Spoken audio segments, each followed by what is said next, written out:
Hi. Hello, hello.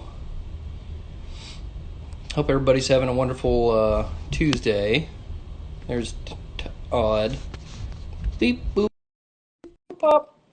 Hello, Adam.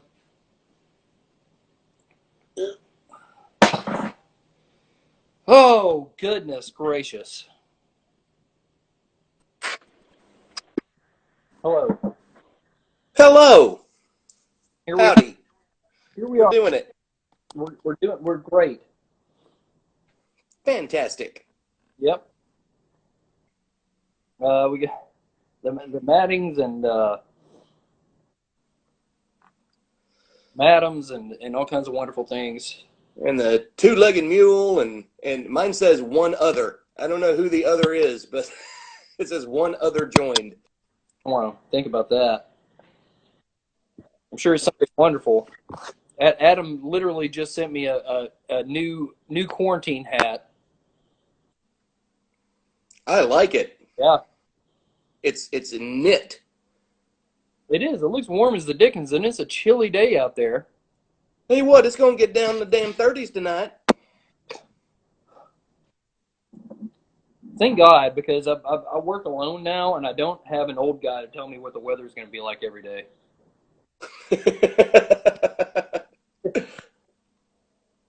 Adam's going to get his sister. That's Alrighty. How was your day, Cory? fine.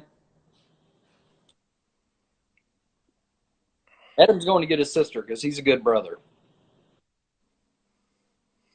I Yeah, don't know. I've said that about him a lot. You know that Adam? Good brother. Yeah, they're very far apart from each other, though. I don't know how he's going to get her. Where is Adam these days? He is in the Washington, D.C. area. Ah, I believe he's technically in Virginia. I may be wrong about that. well, there's Virginia and Maryland, and they're all just kind of like. Future, And then there's DC. yeah, future conquerees, all of them. Yeah. Be gone with you.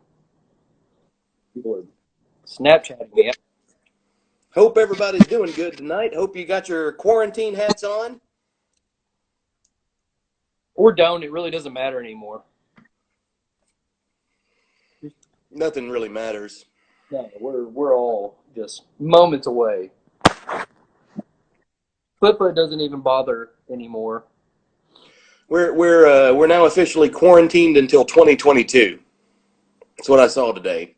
So, I saw a wonderful article that said until 2022 we're going to be quarantined 25 to 75% of the time. Yes. Great. Yeah, I'm suddenly feeling less essential.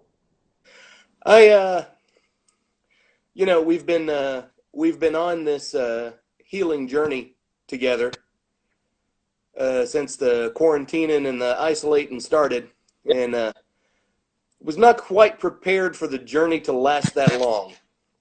It's kind of like when you're watching a really shitty movie and it's like 3 hours long and you're like, all right, goddamn, we got to be getting close to the end of this thing, and you check the time and it's only been playing for half an hour and you got 2.5 hours to go and you're like, goddamn, I don't know if I can do this or not.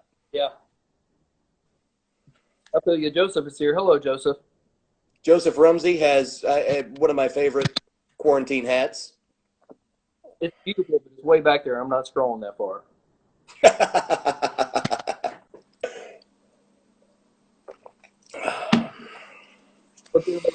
What's everybody got going on in this Tuesday? What do you got? What are you guys feeling? What do you guys want to talk about? We'll talk about whatever your little heart's desire because we're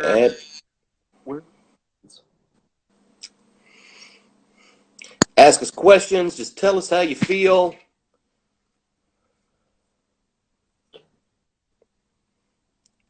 Create content for us. yeah. I'm drinking some JW Dant right now. I'll tell you Hell that. yeah, you are. Yeah. I'm drinking some dry ground Leonard the beer.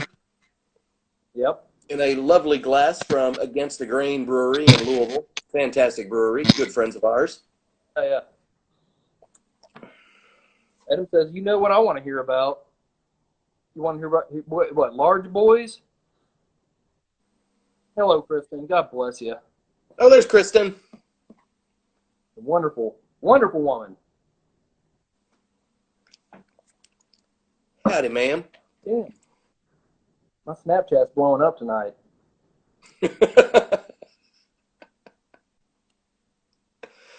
I haven't. I have a Snapchat. I don't think I've checked it in 2.5 years. I barely use it, but I do use it a little bit. Oh yeah, Adam sent me a picture. I don't think these are technically. This doesn't fit into the theme of large sons or goth sons or anything, and I'm really not familiar with these gentlemen. I'm pretty sure I've seen their busted heads around before, but You talk about the Property Brothers? yeah. Yeah. They're on HGTV. They're a pair of brothers who everyone, I think, assumed at the beginning were just gay lovers who looked alike. Well, the bad thing is the picture Adam sent me totally cropped out the third brother. Who, I mean,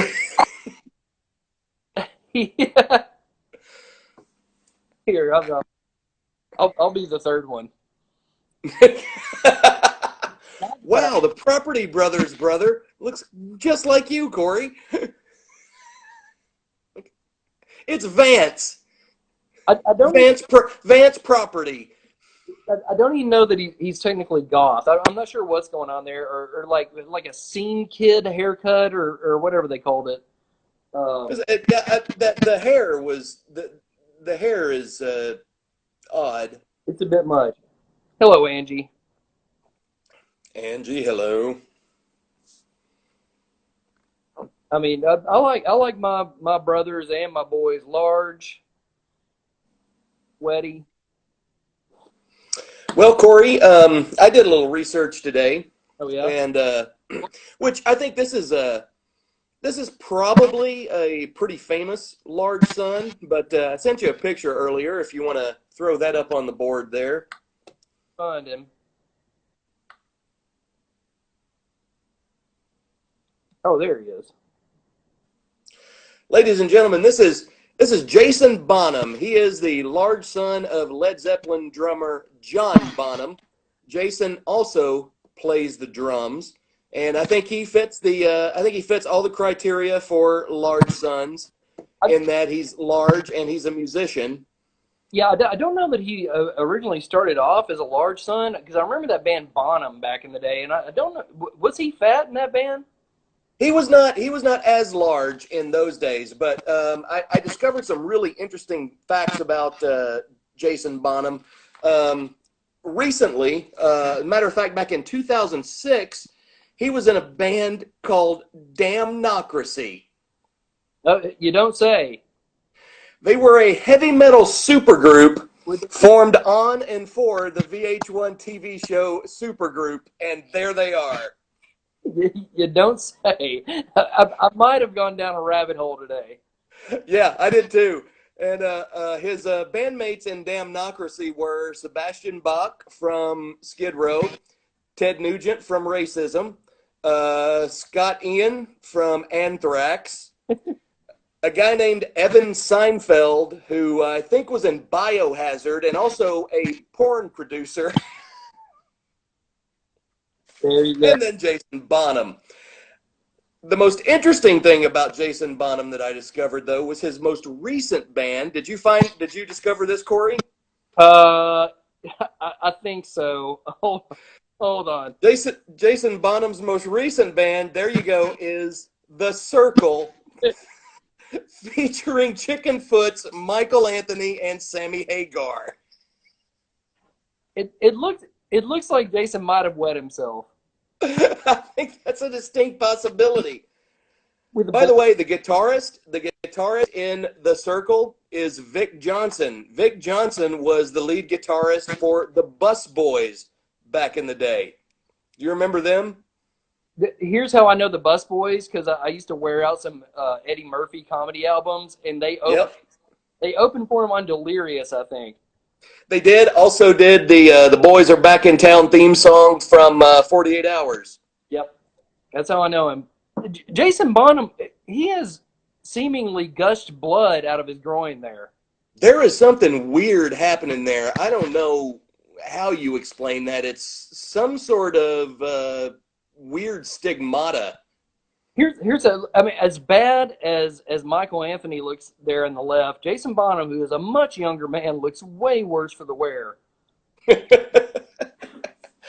I, it is one of the most bizarre rabbit holes you can go down when you start looking at the careers of Michael Anthony and Sammy Hagar, because not only are they tangentially involved in all these super groups, but they also constantly find themselves around large sons. It's very bizarre.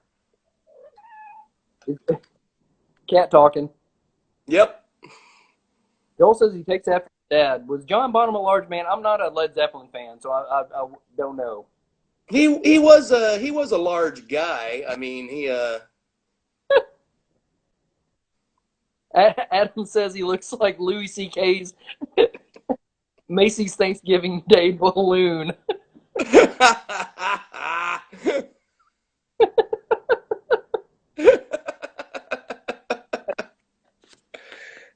We have Cat. There we go. Wow.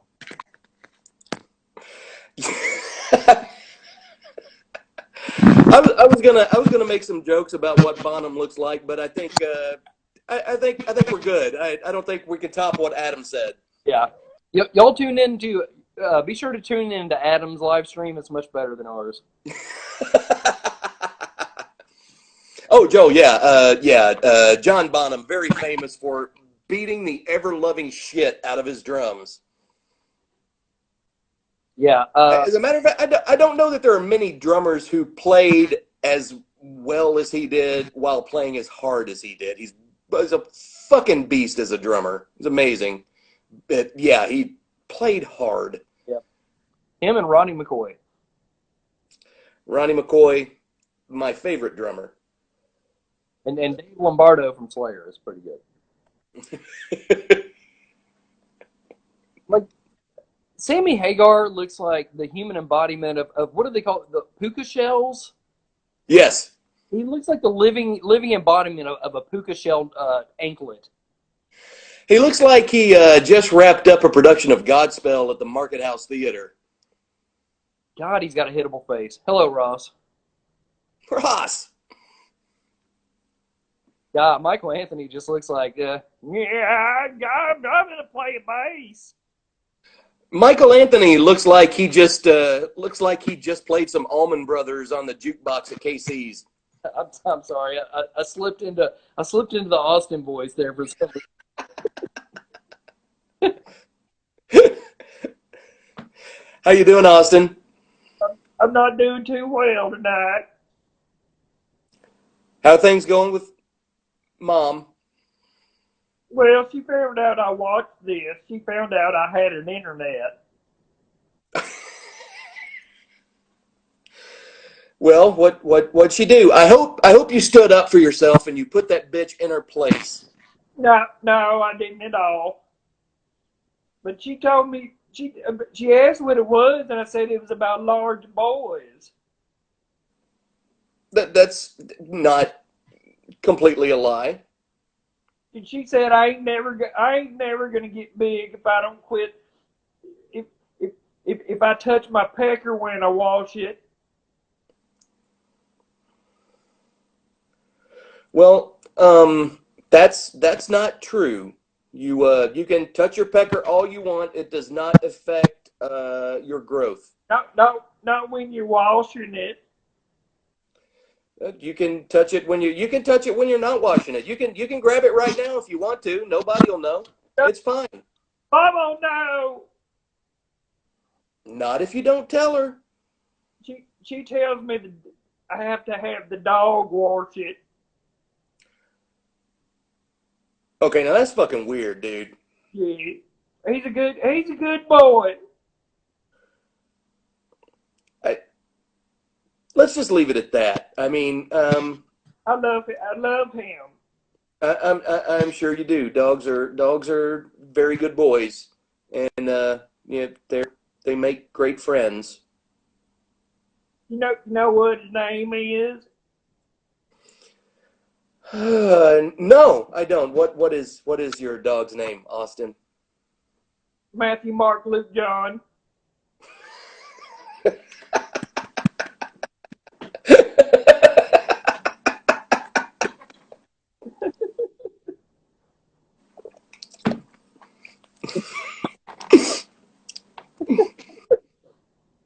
Austin,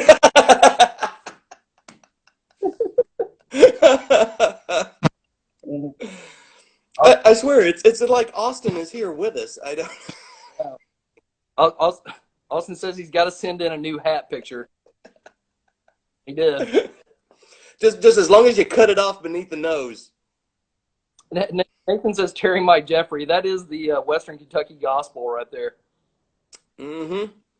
Yeah, Matthew, Mark, Luke, and John, Terry, Mike, Jeffrey, and Lou.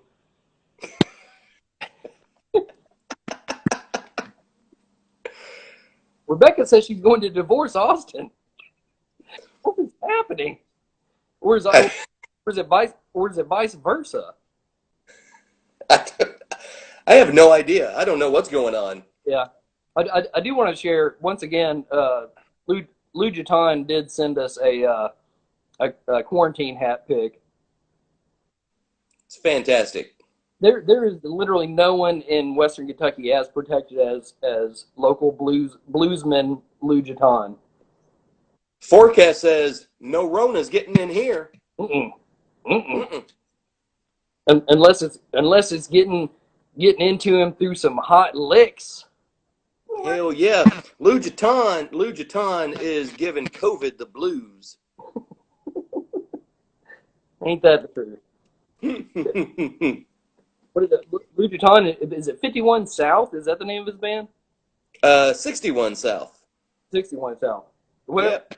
What road is that? I don't know. I don't even know if it's the name of a road. Damn. So it's a road. It's a road in your mind. I think it's Lou Jetton's number of kills. Got it. He was a sniper in Nam.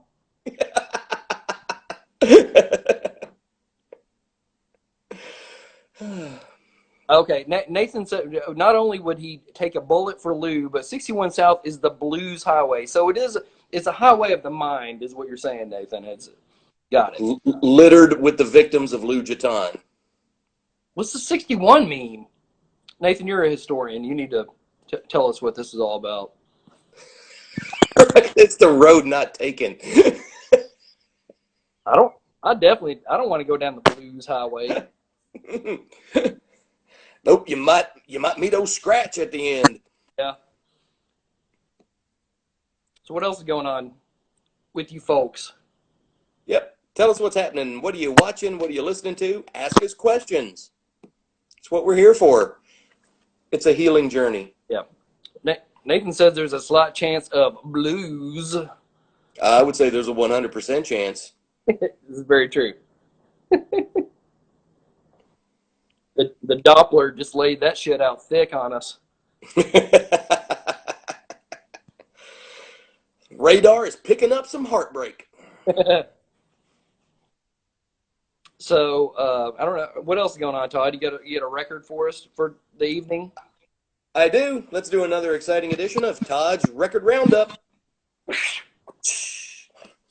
All right, this is a special quarantine hat edition of the Roundup. Yes, Adam, agree. I listened to that yesterday. The new Waxahachie record is very good. Okay, what is Waxahachie? That's somebody else. That's a spin-off band, right? It's a lady. Okay. It's not. I thought for some reason somebody in some other band was in that band. I have no idea. I can't think of what her real name is, but that's the name she performs under. But yeah, she's a singer-songwriter. But yeah, it's very good. First up, we got Garth Brooks in his quarantine hat.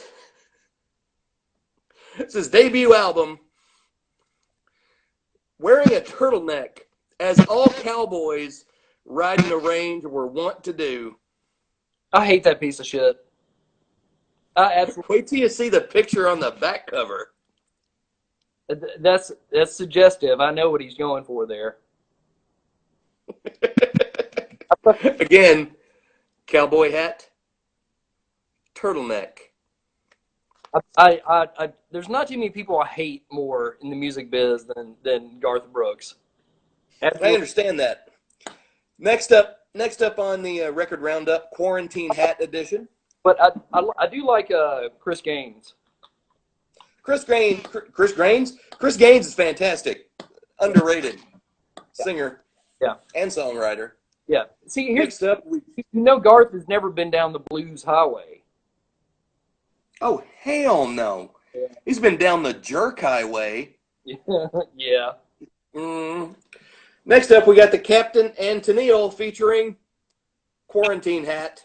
That's the same quarantine hat that current viewer Joseph sent us. Okay, now I do have to scroll back. Here's the interesting thing about the Captain and Tennille. He's got the white quarantine hat and also a black one. Yeah, like you do for the weekend. Yeah, exactly. This is the weekend, Monday through Friday, right here, people.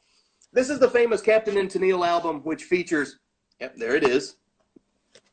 This features their #1 hit, Muskrat Love, which you might think was a song that uses muskrats as a metaphor for humans in love, but nope, Muskrat Love is straight up about muskrats fucking. Yeah, I mean the Captain and Tennille, and I've been telling people this for a long time. They were the Nostradamus of dumb music. Like they predicted. Not only did they predict the coronavirus, they predicted 9/11 through their awful music, the Harlem Shake, like so many things they predicted. Oh, I mean the Iraq War, they were all over that. They were talking about that in 1974. Mm-hmm. Yeah, I mean they predicted Chickenfoot. They were seers. They were. They definitely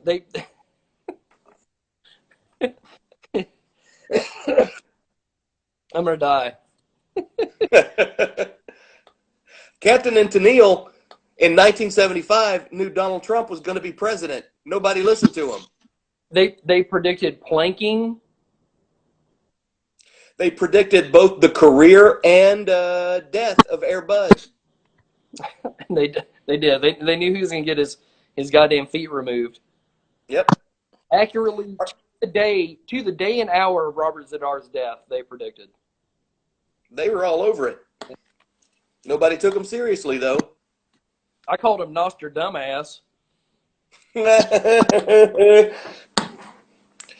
Finally, our final album features another quarantine hat.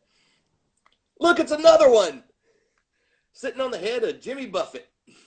I hate him more than I could even begin to hate Garth Brooks. Right, because he doesn't even have like a cool goth alter ego like Chris Gaines. He's always Jimmy. Always Jimmy. Oh yeah, he's openly Jimmy, and it's the worst. Oh God. Like, on the back it says it's Jimmy Buffett and his highly acclaimed musical band. Fuck you. Acclaimed by who? The fucking ISIS? God. Buffett and Brooks in a cage match, says Nathan. I agree. I would love to see that go down. I want to see those guys chew on each other. I want to see Jimmy Buffett and Garth Brooks competing against each other in the Running Man. Damn right. Oh God, I hate him. My parents didn't listen to music at fucking all. My parents did not listen to a goddamn bit of music. They had an old Victrola in the house that was purely decorative. Even though it fucking worked, my sister and I went digging through it, pulling out fucking cool records and listening to them. And my sister and I were both into music. My parents were just total dipshits. But my mom, okay, my dad, this is what pisses me off even more. Hi, Leia. I'm sorry, I'm in the middle of anger. My parents, my dad, like, decided he liked Garth Brooks. Sometime, I don't know, they were midlife crisising. My goddamn mom got into Jimmy Buffett. Like, I would hate their music even if that didn't happen. But my mom and her jazzercise friends had like dance routines worked out to it. To Jimmy Buffett songs? Yeah, to like Cheeseburger in Paradise. Thank you, Leia, for accepting me. I love you too. Thank you. Wait, you're doing exercise routines to Cheeseburger in Paradise? What? I like to dance to songs about overeating. Yeah, to me, bad food. Yeah, to me that would be a temptation kind of thing you don't want to do. I mean, that song. Even though that's a shitty song, I like cheeseburgers, and if I hear somebody talking about cheeseburgers, I generally want a cheeseburger. Look at Jason Bonham. He's thinking about cheeseburgers right there. Yep. How do you go all your life not listening to music and then suddenly decide, you know what, that Garth Brooks ain't bad? No, they only did that because like they met new friends who were into that sort of. They met new friends at the Twinkling Star who were into that shit. They were total Garth Brooks posers. My wife just asked who we're talking about. We're talking about Cory's parents, honey.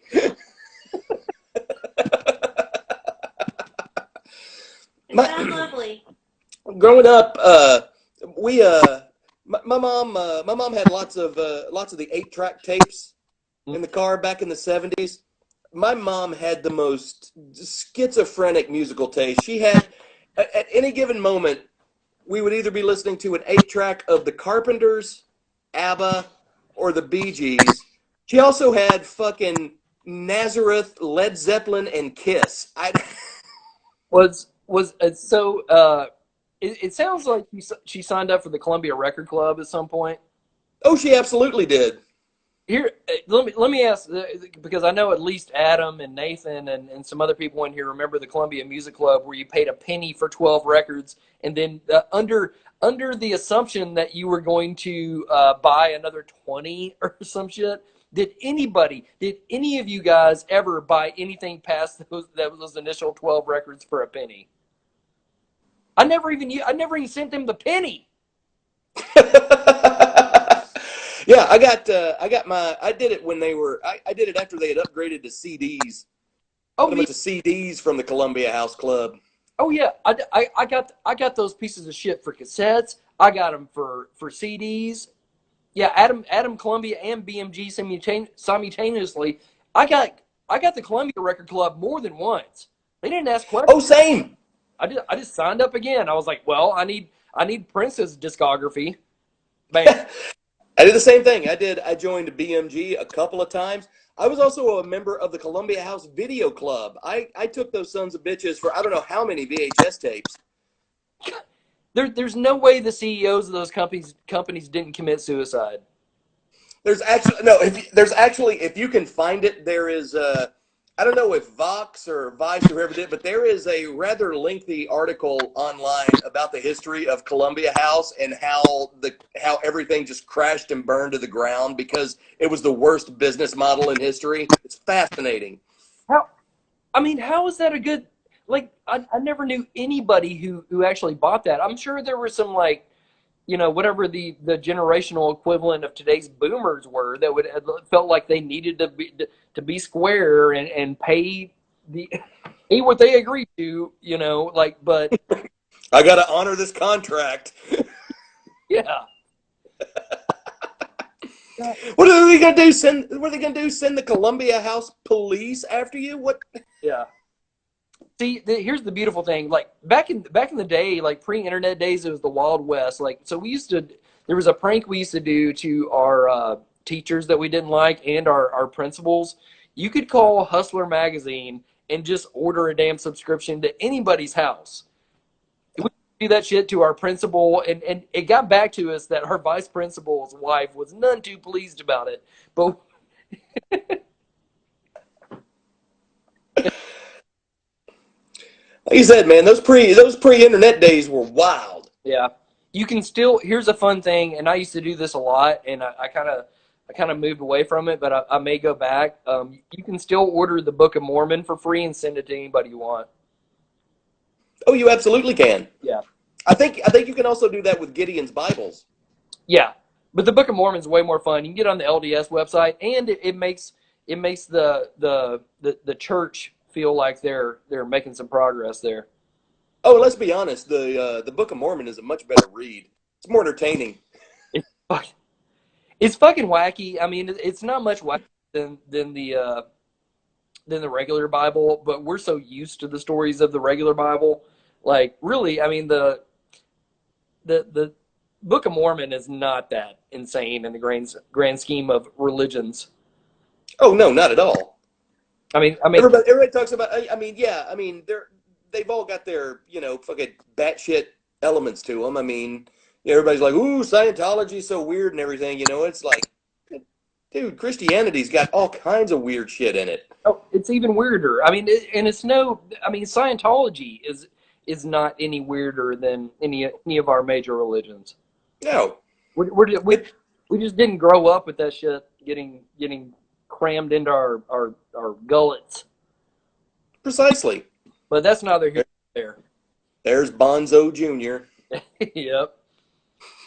So I got to tell you, I did. You sent me that picture of Jason Bonham with like we said before, we don't plan anything, but Todd will. I'm the dude in charge of pictures in this situation. So I started reading up on more supergroups, and let me tell you, like, these are hardly the. I hesitate if I should even start with this one because it may be the worst thing I've ever fucking seen in my life. So it's worse than listening to Chickenfoot. Yeah, because I listened to this too, and it's real bad. It's a rockin' supergroup called Hollywood Vampires.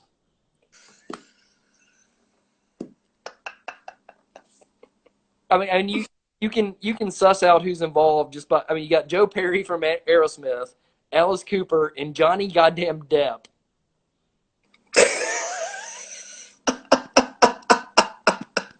And what's the name again, Cory? Hollywood Vampires. There's my sister. Atlee, you got here at the worst moment. I've been shit talking our parents and their shitty music taste for 12 minutes. What awful musician is hiding behind your head there, Cory, in the Hollywood Vampires? This is the only picture I found that had an extra musician. I don't know who this dude is, and I didn't bother to look. But yeah. How's this Mick Mars?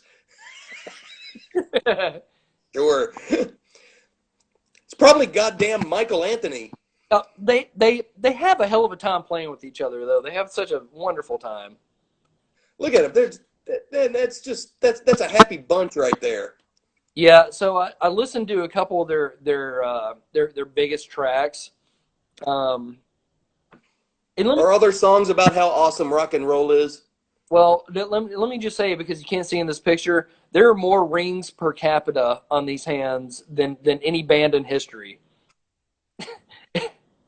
And Johnny Depp being a fantastic bass player. What was that band he was in a band at one point? I can't remember what it was called. Something Dog. No, that's Keanu who was in Dogstar. Dogstar was Keanu. Yeah.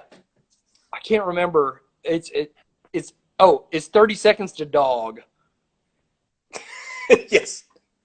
But I listened to their two biggest tracks, and one was an original tune. And Alice Cooper, of course, is a front man. By the way, how Jonathan? I'm sorry, I missed you earlier. Hey, Jonathan. But one of their biggest tracks is a cover of David Bowie's Heroes, and Johnny sings that one.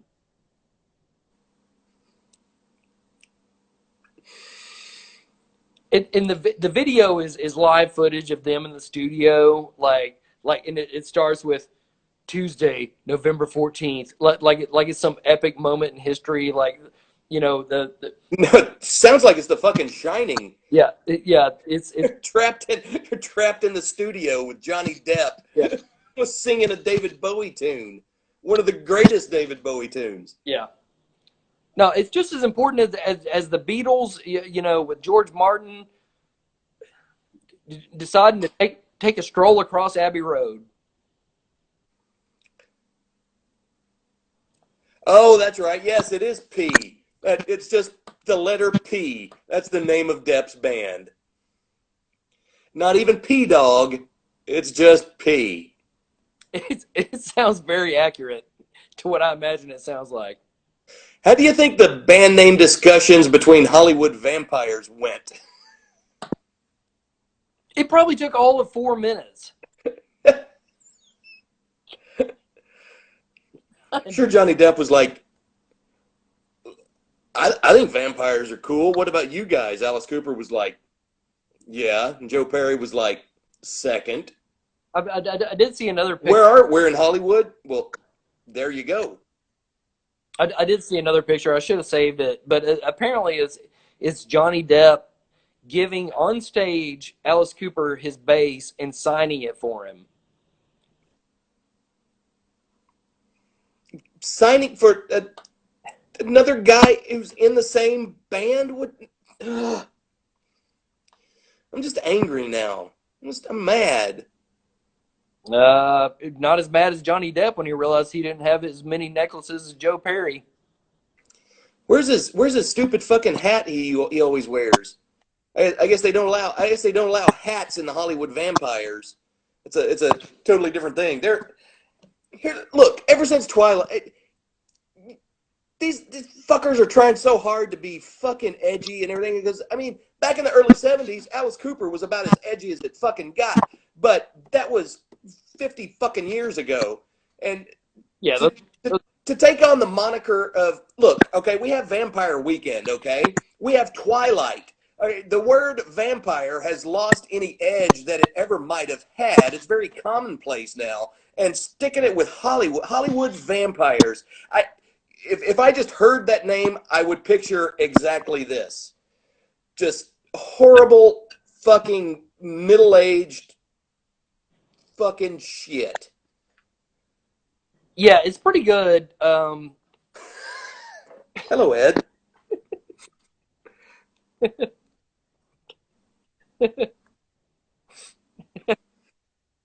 Well, okay. Well, I think we all need a breather. So I should send out this info that Vin Diesel's Bloodshot is going to hit the VOD earlier than expected. I was wondering how I was going to be able to see that. Oh, Bloodshot. That's what's happening in that picture of The Circle with Jason Bonham. He's having a bloodshot there between his legs. I mean, I found some other super groups if you guys want to. Here's the thing. Vampire Weekend is edgier and more dangerous than Hollywood fucking vampires. Agreed.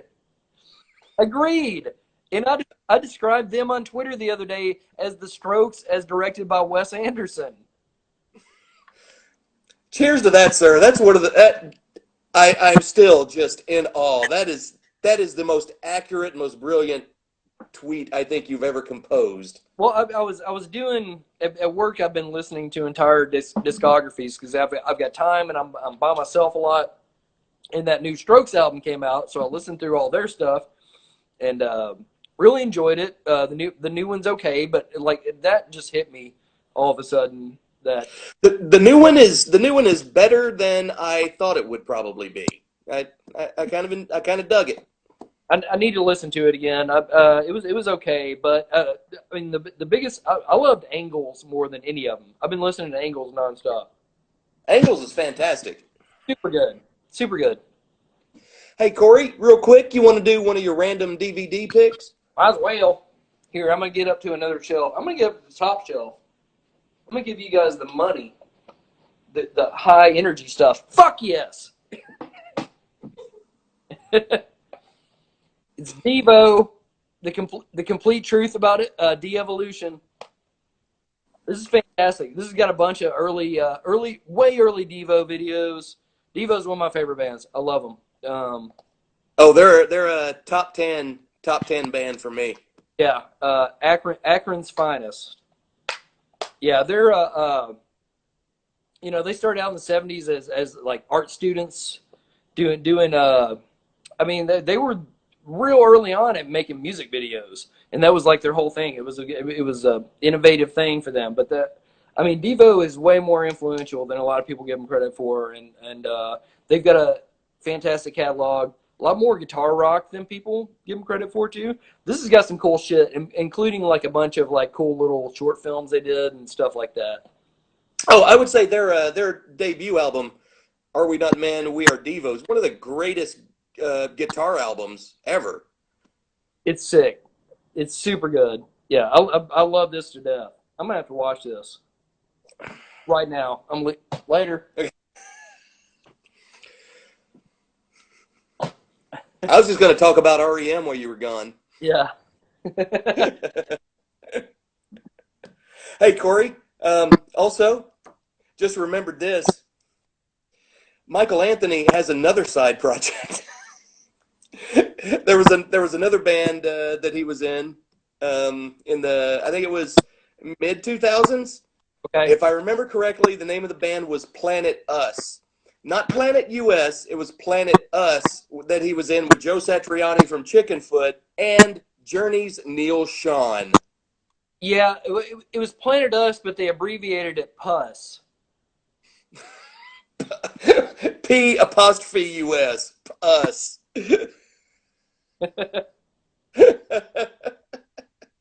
I did. I read a bunch of stuff about supergroups today. I made it to 2001 and I had to stop because it wears on your soul. Because here's the worst thing is, like, Scott Ian is in every band.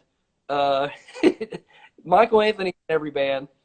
There's a bunch. Metal bands are really they're egregious with it. Like, and then they'll be shit like okay, here's a super band. It's 5 guys from Puddle of Mud and one guy featuring one guy from Creed. You know. Yeah. Hey, Sean. Sean has joined us. Same, Adam. I'm wondering how much time Michael Anthony has to devote to his hot sauce empire. I mean, dude is playing in supergroups left and right. That hot sauce tastes like friggin' push pops. Is the name of his hot sauce supergroup? God, I hate him. Why do I do a Bloodshot up here? Bloodshot. What is Bloodshot? I mean, obviously, I'd heard of the movie, but is that a comic book character or something? Yeah, Bloodshot was. I don't know if you ever saw Valiant comics back in the day, but it was like the third tier under Marvel and DC. There was Valiant, and Bloodshot was one of the big characters from Valiant, and they've been talking about making a lot. They made a movie with Bloodshot in it at one point, but it was like full on like the Asylum type stuff. It was really, really garbage. Oh yes, the Asylum. Yeah. Hey John, how are you? Makers of Snakes on a Train. Yes. Oh hey, what's up, John? John, you're here at a perfect time. John, being a musician out there in California, I hope you're safe, my friend. We're talking about super groups. And we've discovered that Michael Anthony is in a bunch of them. Van Halen's Michael Anthony. He and Sammy Hagar are in at least 3 together, I think. But yeah, they're the proliferation of horrible supergroups has become a topic. Yeah. John and friends are doing good in California. It's good to hear, dude. Fantastic. Great to hear from you, buddy. But I'll tell you one thing though. Stay away from Hollywood. They got vampires out there.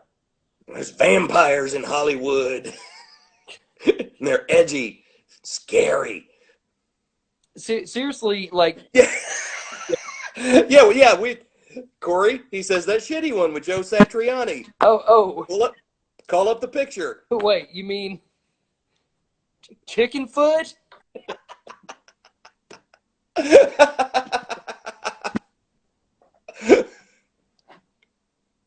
Yes, you had that. Yeah, that long before the virus. Yes, absolutely. Chicken foot. Yeah, it's for promotional use only, please though. Mm-hmm. I discovered. Uh oh.